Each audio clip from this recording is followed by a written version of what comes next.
नमस्कार दोस्तों, स्वागत है आप सभी का एक बार फिर से आपके अपने प्लेटफॉर्म टेक्स्ट बुक पीआरटी पर। मेरा नाम कमलदीप सिंह है। आज इस वीडियो में हम लोग जो है डिस्कशन करने वाले हैं आपके एनवीएस में टीजीटी और पीजीटी के सब्जेक्ट कॉम्बिनेशन को लेकर। देखो, काफ़ी स्टूडेंट परेशान रहते हैं, सब्जेक्ट कॉम्बिनेशन मैच नहीं कर पाता है। तो आप किस तरीके से कर सकते हैं, चेक कर सकते हैं कि आपका जो सब्जेक्ट है वो आपके टीजीटी में अप्लाई करने के लिए जो है एलिजिबल है कि नहीं है, या पीजीटी में अप्लाई करने के लिए आप एलिजिबल हैं कि नहीं है। आज के इस वीडियो में आपको कंप्लीट इंफॉर्मेशन दूंगा सब्जेक्ट कॉम्बिनेशन से रिलेटेड। काफ़ी लोगों को दिक्कतों का सामना करना पड़ता है ग्रेजुएशन में सही गाइडेंस ना होने की वजह से। तो आप सभी लोग, जो भी लोग ग्रेजुएशन करने जा रहे हैं या ग्रेजुएशन कर रहे हैं, ठीक है, या फिर अप्लाई करने वाले हैं, तो इन सभी के लिए वीडियो इंपॉर्टेंट होने वाली है। एनवीएस टीजीटी सब्जेक्ट कॉम्बिनेशन और एनवीएस पीजीटी सब्जेक्ट कॉम्बिनेशन किस तरीके से आप बना सकते हैं, उन सभी चीज़ों पर आज के इस वीडियो में हम लोग डिस्कशन करने वाले हैं। तो चलिएगा, बिना देर करे हुए मैं आपको लेके चलता हूं आज के इस वीडियो में। देखो, अगर आप पीजीटी के लिए अप्लाई करना चाहते हैं एनवीएस में, आप सभी लोग जानते हैं कि एनवीएस की जो वैकेंसीज हैं बहुत जल्द आपको देखने के लिए मिलने वाली हैं, और इन वैकेंसीज में अप्लाई करने के लिए आप एलिजिबल हैं कि नहीं, आइए एक बार चेक करेंगे। ये ऑफिशियल डाटा मैं आपको दिखा रहा हूं, नोटिफिकेशन से कटा हुआ, ठीक है। तो आपका जो पोस्ट है और मास्टर डिग्री में जो सब्जेक्ट है वो किस तरीके से होने चाहिए। अगर आप पीजीटी इंग्लिश के लिए अप्लाई कर रहे हैं तो आपने पोस्ट ग्रेजुएशन कर रखा हो इंग्लिश के साथ में। पीजीटी हिंदी के लिए अप्लाई कर रहे हैं तो आपके पास पोस्ट ग्रेजुएशन में हिंदी होनी चाहिए। पीजीटी फिजिक्स के लिए अप्लाई कर रहे हैं तो आपके पास या तो फिजिक्स हो, या अप्लाइड फिजिक्स हो, या इलेक्ट्रॉनिक्स फिजिक्स हो, या आपकी न्यूक्लियर फिजिक्स हो। ये पोस्ट ग्रेजुएशन लेवल पर होनी चाहिए। पीजीटी केमिस्ट्री के लिए केमिस्ट्री या बायोकेमिस्ट्री आपके पास होनी चाहिए। मैं जो बता रहा हूं नहीं, ये पीजी लेवल की बात कर रहा हूं, मास्टर लेवल की बात कर रहा हूं। पीजीटी मैथमेटिक्स के लिए मैथमेटिक्स हो या अप्लाइड मैथमेटिक्स हो। पीजीटी इकोनॉमिक्स के लिए इकोनॉमिक्स हो या अप्लाइड इकोनॉमिक्स हो, या फिर बिजनेस इकोनॉमिक्स हो। पीजीटी हिस्ट्री के लिए हिस्ट्री हो। पीजीटी ज्योग्राफी के लिए आपके पास पोस्ट ग्रेजुएशन में ज्योग्राफी होनी चाहिए। पीजीटी कॉमर्स के लिए commerce with accounting, cost accounting, financial accounting as a major subject of study. Holders of degree of MCom, applied और business economics shall not be eligible. ये ध्यान रखेंगे इसमें कि भैया जो बिजनेस इकोनॉमिक्स वाले हैं और जिन्होंने एमकॉम का रखा है अप्लाइड में या बिजनेस इकोनॉमिक्स में, तो वो इसके लिए एलिजिबल नहीं है यहां पर साफ साफ, ठीक है। पीजीटी बायोलॉजी के लिए आपने बॉटनी होना चाहिए, जूलॉजी या फिर लाइफ साइंस या बायो साइंस या genetics, microbiology, biotechnology, molecular biology, plant physiology, provided that applicant had studied botany and zoology at the graduation level. तो ग्रेजुएशन लेवल पर आपने बॉटनी एंड जूलॉजी दोनों सब्जेक्ट पढ़े हो, with the botany, zoology, life science, bio science, इन तरीके से, ठीक है। तो ये बायोलॉजी के लिए आपका सब्जेक्ट कॉम्बिनेशन है। इसके अलावा अगर हम बात कर लेते हैं तो 2 साल का इंटीग्रेटेड पोस्ट ग्रेजुएट कोर्स आपने कर रखा हो किसी रीजनल कॉलेज से, जो आपका education of NCERT in the concern subject, ठीक है। तो आपने अगर जो 2 साल का पोस्ट ग्रेजुएट डिग्री होती है, जो आपकी इंटीग्रेटेड कोर्स होते हैं, वो आपने कर रखे हो 50% अंकों के साथ में, एग्रीगेट और कंसर्न सब्जेक्ट में, दोनों में। मास्टर डिग्री होनी चाहिए किसी रिकॉग्नाइज्ड यूनिवर्सिटी से with at least 50% marks in the aggregate in the following subject. कि एग्रीगेट में भी और फॉलोइंग सब्जेक्ट में भी आपके पास में होना चाहिए। अब देखो, मैं जो दिखा रहा हूं ना, ये टीजीटी के लिए है। ये जो मैं दिखा रहा हूं आपको, ये आपका टीजीटी के लिए आपके पास में सब्जेक्ट जो है, मैं आपका एलिजिबिलिटी क्राइटेरिया यहां पर दिखा रहा हूं कि टीजीटी के लिए क्या क्या होना चाहिए इसमें, एलिजिबिलिटी क्राइटेरिया और सब्जेक्ट कॉम्बिनेशंस क्या क्या होने चाहिए, ठीक है। तो आगे चलते हैं इसके बाद में। अब देखिए, इसेंशियल क्वालिफिकेशन क्या है। इसेंशियल क्वालिफिकेशन होती है जो आपकी जरूरी होती है, ठीक है। तो 4 साल का इंटीग्रेटेड कोर्स आपने कर रखा हो किसी रीजनल कॉलेज ऑफ एजुकेशन से, जैसे कि बीएससी एजुकेशन, बीए एजुकेशन, इस तरीके के कोर्स होते हैं आपके ये, with at least 50% marks in the concern subject as well as in the aggregate।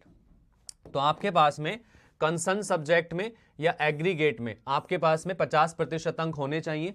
दूसरी चीज, बैचलर्स या ऑनर्स आपने कर रखा है, डिग्री कर रखी है, जैसे कि मैथ्स ऑनर्स, ठीक है, केमिस्ट्री ऑनर्स, इस तरीके की ऑनर्स डिग्री आपने कर रखी है with at least 50% marks in the concern subject और combination of the subject and also in the aggregate. कि आपका जो कंसर्न सब्जेक्ट है जिसके लिए आप अप्लाई कर रहे हैं टीजीटी में, जैसे आप टीजीटी मैथमेटिक्स के लिए अप्लाई कर रहे हैं, तो मैथमेटिक्स में आपके पास 50% अंक होने चाहिए।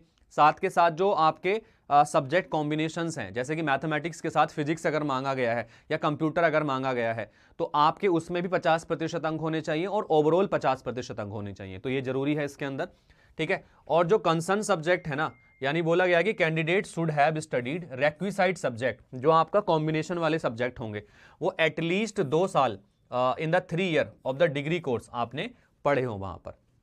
ठीक है, तो कैंडिडेट शुड हैव द रेक्विसाइट, जो रिक्वायर्ड सब्जेक्ट है वो आपने कम से कम 2 साल पढ़े हो 3 साल के कोर्स में। आप समझिएगा कैसे। तो बैचलर डिग्री आपके पास होनी चाहिए रिकॉग्नाइज्ड यूनिवर्सिटी से with at least 50% marks in the concern subject, combination of the subject and also in the aggregate. The candidate should have studied the requisite subject in all the 3 year of the degree course. तो degree course में आपने जो है 3 साल वो subject आपका पढ़ा हो जिसके लिए आप अप्लाई करना चाहते हैं। तो ये इसमें कुछ एलिजिबिलिटी क्राइटेरिया है। ऑनर्स वालों के लिए ये है कि 2 साल आपने रिक्वेसाइट सब्जेक्ट पढ़े हो, और डिग्री वालों के लिए 3 साल पढ़ना जरूरी है उसमें। ठीक है, अब देखिएगा post wise elective subject and language in the combination subjects क्या क्या होते हैं। देखो, अगर आप टीजीटी हिंदी के लिए अप्लाई कर रहे हैं तो टीजीटी हिंदी के लिए आपके पास सब्जेक्ट कॉम्बिनेशंस क्या होना चाहिए, Hindi as a subject in all the 3 year of the degree course. आपका जो ग्रेजुएशन था उसके 3 साल में हिंदी आपके पास होनी चाहिए। अगर आप टीजीटी इंग्लिश के लिए अप्लाई कर रहे हैं तो English as a subject in all the 3 year of the degree course, तो 3 साल के डिग्री कोर्स में 3 साल इंग्लिश आपके पास होनी चाहिए टीजीटी इंग्लिश के लिए। इसके अलावा बात करते हैं टीजीटी मैथ्स के लिए। तो यहां पर देखिए, यहां पर थोड़ा सा ज्यादा चीजें हैं, इनको पढ़ेंगे ध्यान से जरा एक बार। बैचलर डिग्री आपके पास मैथ्स में होनी चाहिए along with physics and any one of the following subject. यानी कि आप समझिएगा, इसमें मैथ तो होना ही चाहिए आपके पास में, प्लस फिजिक्स होना चाहिए आपके पास में, प्लस एक सब्जेक्ट और है, उसमें से आप कोई एक सब्जेक्ट चूज कर सकते हैं जो आपके पास था। या तो आपके पास केमिस्ट्री होनी चाहिए, कुछ लोगों के पास केमिस्ट्री होगी, या फिर कुछ लोगों के पास में इलेक्ट्रॉनिक्स होगा। ठीक है, कुछ लोगों के पास में आपका कंप्यूटर साइंस भी होता है। ठीक है, कंप्यूटर साइंस भी होता है कुछ लोगों के पास, और कुछ लोगों के पास स्टैटिस्टिक्स भी होता है। तो इनमें से कोई एक सब्जेक्ट होना चाहिए। ठीक है, तो मैथ और फिजिक्स तो होने कंपलसरी हैं, लेकिन साथ में या तो केमिस्ट्री हो, या कंप्यूटर साइंस हो, या इलेक्ट्रॉनिक्स हो, या स्टैटिस्टिक्स हो। ठीक है, in case such universities which provide for only 2 subject out of the 6 as mentioned above in the final year of the graduation, the candidate should have studied mathematics and physics in the final year। तो कुछ university ऐसी होती है ना जो तीसरे साल में आके कुछ सब्जेक्ट कम कर देती हैं और लास्ट में केवल 2 ही सब्जेक्ट पढ़ाती हैं। तो ऐसी कंडीशन में जो लास्ट ईयर है उसमें आपने मैथमेटिक्स और फिजिक्स को पढ़ा हो यहाँ पर। ठीक है, तो ये इसमें कंपलसरी है। तो ये आपके final year of the examination है। 3 सब्जेक्ट्स कौन कौन से हैं, मैथमेटिक्स, फिजिक्स एंड ये बाकी सब्जेक्ट हैं आपके। Candidate who have passed BSc degree with the honours in math. तो अगर आपने मैथ्स में ऑनर्स डिग्री करके ग्रेजुएशन किया है तो subject would be considered eligible only if they have studied physics and chemistry, electronics, computer science study in the first and the second year of the course. यानी कि math तो 3 साल होना चाहिए, लेकिन कम से कम 2 साल आपके पास फिजिक्स होनी चाहिए और केमिस्ट्री होनी चाहिए आपकी। ठीक है, तो ये चीज में कंपलसरी है आपकी। ठीक है, तो फिजिक्स तो आपने पढ़ा हो, है ना, एंड केमिस्ट्री के साथ साथ इलेक्ट्रॉनिक्स हो, कंप्यूटर हो, ये आपने कोई भी पहले और दूसरे साल में पढ़ा हो। तीसरे साल में चाहे भले आपके पास केवल मैथमेटिक्स रहा हो, बट आपने 2 साल तक फिजिक्स और केमिस्ट्री को भी पढ़ा हो ऑनर्स डिग्री में, तो तभी आप इसके लिए अप्लाई कर सकते हैं। टीजीटी साइंस के लिए क्या क्राइटेरिया है, तो टीजीटी साइंस के लिए क्राइटेरिया ये है कि इसमें बोटनी, जूलॉजी एंड केमिस्ट्री, देखो तीनों सब्जेक्ट आपके साथ साथ दिए गए हैं, तो तीनों सब्जेक्ट होने इसमें कंपलसरी है। तो बोटनी होना चाहिए, जूलॉजी होना चाहिए, केमिस्ट्री होना चाहिए। इसको शॉर्ट में आप ZBC के नाम से भी जानते हैं। तो आपने अगर इससे ग्रेजुएशन किया है तो आप साइंस के लिए अप्लाई कर सकते हैं टीजीटी में। The candidate should have studied botany, zoology and chemistry during all the 3 years of the degree in the graduation. तो 3 साल का जो डिग्री कोर्स होता है ग्रेजुएशन का, उसमें आपने तीनों सब्जेक्ट पढ़े हो। In case such universities which provide only 2 subject in the final year, तो ऐसी यूनिवर्सिटी जो फाइनल ईयर में केवल 2 सब्जेक्ट रखती हैं, तो of the graduation the candidate should have studied any of the 2 subject out of the botany, zoology and chemistry in the final year of the examination. मतलब इन तीनों में से कोई भी 2 सब्जेक्ट आपने फाइनल ईयर में पढ़े हो। ठीक है, तो ये कंपलसरी है। ठीक है, first and second year of the graduation. ठीक है, अब देखो बाकी जो सब्जेक्ट बचे, जैसे कि 3 सब्जेक्ट हैं, बोटनी, जूलॉजी, केमिस्ट्री, तो इन तीनों में से कोई भी 2 सब्जेक्ट फाइनल ईयर में होने चाहिए, और स्टार्टिंग के 2 साल में इनमें तीनों में से कोई भी 2 सब्जेक्ट होने चाहिए। तो ये जरूरी है इसके अंदर। ठीक है, in case of the honour degree in any above mentioned 3 subject the candidate must have studied the other 2 subject and the first and second year course. तो वही है कि आपने अगर ऑनर्स डिग्री कर रखी है तो कोई भी 2 सब्जेक्ट आपने 2 साल तक पढ़े हो, मतलब तीनों सब्जेक्ट 2 साल तक पढ़े हो, बाकी लास्ट ईयर में चाहे एक सब्जेक्ट आपके पास बच गया हो। ठीक है, तो ये कंडीशन है इसमें। टीजीटी सोशल साइंस के लिए एक बार देख लेते हैं। तो टीजीटी सोशल साइंस के लिए इसमें क्या होगा, the candidate should have studied any of the 2 subject out of the following subject combination at graduation level. तो ये सब्जेक्ट कॉम्बिनेशन जरा समझ लो, एसएसटी वाला, सोशल साइंस वाला। आपने हिस्ट्री विद ज्योग्राफी पढ़ी हो, ठीक है। हिस्ट्री के साथ देखो, हिस्ट्री तो होना कंपलसरी है इसमें, आपके पास हिस्ट्री होना कंपलसरी है, प्लस हिस्ट्री के साथ में या तो आपके पास ज्योग्राफी हो या इकोनॉमिक, ज्योग्राफी हो या इकोनॉमिक्स हो या पॉलिटिकल साइंस हो, है ना, ये कंडीशन है। या फिर अगर आपने ज्योग्राफी पढ़ी है, अगर आपके पास ग्रेजुएशन में ज्योग्राफी है, तो उसके साथ में आपके पास हिस्ट्री होनी चाहिए या इकोनॉमिक्स होनी चाहिए या पॉलिटिकल साइंस होनी चाहिए।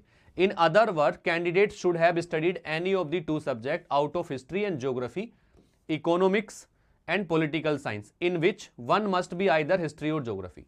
तो ग्रेजुएशन लेवल पर आपके पास में हिस्ट्री या ज्योग्राफी में से एक सब्जेक्ट होना जरूरी है, उसके साथ में चाहे बाकी के अदर सब्जेक्ट आप देख सकते हैं, ठीक है। History and geography as above should have been studied for all the 3 years in the graduation. तो हिस्ट्री और ज्योग्राफी जो भी है आपके पास में, वो 3 साल आपने पढ़ाओ। अगर हिस्ट्री है तो हिस्ट्री 3 साल पढ़ाओ, ज्योग्राफी है तो ज्योग्राफी आपने 3 साल पढ़ाओ, बाकी के जो सब्जेक्ट हैं वो 2 साल तक आपने जरूर पढ़े हो, ठीक है। In case of honors degree, in history, the candidate should have studied geography, economics, political science in the first and second year. Similarly, in case of honors degree in geography, तो बच्चे ने जो है 2 साल तक आपका हिस्ट्री, इकोनॉमिक्स या political science में से कोई एक सब्जेक्ट आपका 2 साल तक पढ़ा हो। यहां पर candidate with BA honours in the economics और political science are not eligible for the post of SST TGT, ठीक है। तो ध्यान देंगे, बीए ऑनर्स इन इकोनॉमिक्स और पॉलिटिकल साइंस वाले इसमें एलिजिबल नहीं होंगे।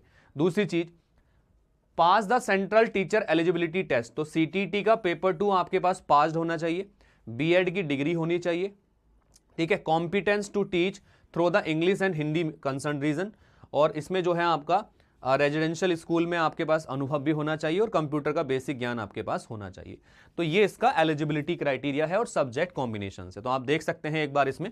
अच्छा, मैं इसमें एक और चीज़ आपको दिखा देता हूं। देखो, अगर आप प्रिपरेशन कर रहे हैं ना अपने एग्जामिनेशन के लिए, तो अभी बता देता हूं कि हमारे यहाँ पे एक ऑफर चल रहा है आज और कल के लिए, तो जिसमें आप लोग अगर कोड यूज़ करते हैं कमल, तो आपको अप टू 90% तक का डिस्काउंट मिल जाएगा एनवीएस के कोर्सेज पे, ठीक है। तो कमल कोड यूज करना है और 90% तक का डिस्काउंट आपको यहां मिल जाएगा, और 1349 में ये कोर्स अवेल हो जाएगा आपके लिए, जो टीजीटी और पीजीटी वाले कोर्सेज हैं आपके, ठीक है। अगर आपको कोई दिक्कत आती है तो आप मुझे मेरे नंबर पर व्हाट्सएप कर सकते हैं एनवीएस लिख के, तो मैं आपकी हेल्प कर दूंगा कोर्स को परचेज करने में, ठीक है।